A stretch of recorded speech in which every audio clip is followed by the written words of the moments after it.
Hello বন্ধুরা, উড়ান সিরিয়ালের আজকের এপিসোডে দেখানো হয়েছে মহারাজ আর পূজারিনী মালা নিয়ে টানাটানি করে। সেই মুহূর্তেই পূজারিনী পড়ে যেতে চায়। মহারাজ পূজারিনীকে ধরে ফেলে।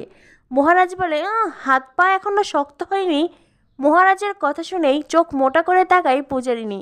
মহারাজ বলে, কিন্তু চোখের তেজ আছে। তেজ যে শুধু চোখে থাকলেই হবে, হাত পায়ে শক্তি থাকতে হবে না। এই বলে মহারাজ ঝাড়ি মেরে মালা নিয়ে ওখান থেকে চলে যায়। পূজারিনী দোকানের ফুল গোছাচ্ছে আর এদিকে আর চোখে মহারাজের কাণ্ড দেখছে। মহারাজের ঠাকুরমশাইকে বলে, ঠাকুরমশাই এই দেখুন আমি মালা নিয়ে এসেছি। ঠাকুরমশাই বলে, পুজোতে তো একটা মালা লাগবে, আরেকটা মালা কি হবে?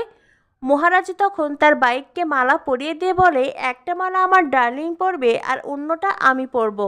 এই বলে মহারাজ আরেকটা মালা নিজের গলায় পরে নেয়। ঠাকুরমশাই বলে, তোমাকে যে বলেছিলাম একটা নারকেল লাগবে, সেটা কোথায়? তখনই মহারাজ জয়ন্তকে ডাকে আর জয়ন্ত নারকেল নিয়ে ছুটে আসে।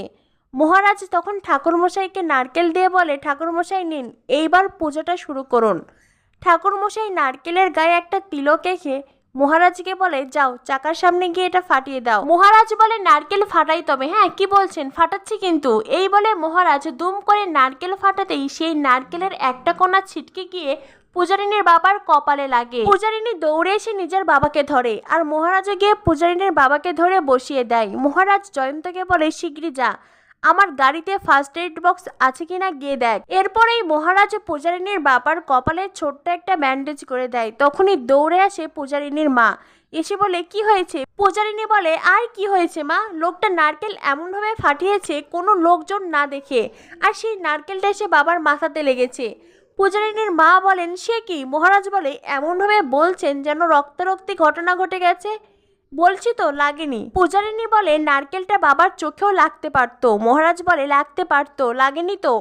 এমন ভাব করছেন মানুষজন জড়ো করে তামাশা করতে আপনি খুব পছন্দ করেন, সেটা আমি বুঝতে পারছি। পূজারিনীর বাবা বলেন, আরে আমার কিচ্ছু হয়নি, তোরা প্লিজ অস্থির হোস না, আমার সত্যিই কিচ্ছু হয়নি। মহারাজ বলে, আমিও তো সেটাই বলছি, তেমন কিছুই হয়নি। এরপরেই মহারাজ জয়ন্তকে নিয়ে ওখান থেকে চলে যায়। পূজারিনী তার বাবাকে বলে, আমি জানি বাবা তোমার খুব আঘাত লেগেছে, তারপরেও তুমি কিচ্ছু বলছো না। পূজারিনীর মা বলে, এই ছেলেটা যেখানে যাবে একটা না একটা ঝামেলা পাকাবেই, আশ্চর্য ছেলে একটা। পূজারিনী বলে, আশ্চর্য ছেলে নয় মা, অসহ্যকর ছেলে।